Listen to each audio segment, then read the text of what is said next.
Hổ mang chúa. Eagle hổ mang chúa, Eagle hổ mang chúa nhưng không có tôi, ok không? Bên nào chiến thắng? Eagle. Eagle. Eagle. Trọng tài. Phun độc. Tập trung này. Trọng tài. Bây giờ. Cứ như vậy nhá. Phải đứng Nó cùng lúc nhá. Thổ hết. 1, 2, 3.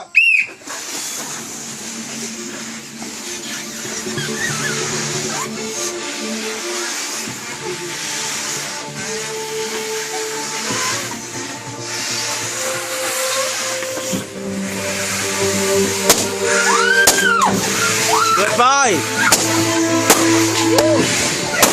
Đã rất nguy hiểm thôi.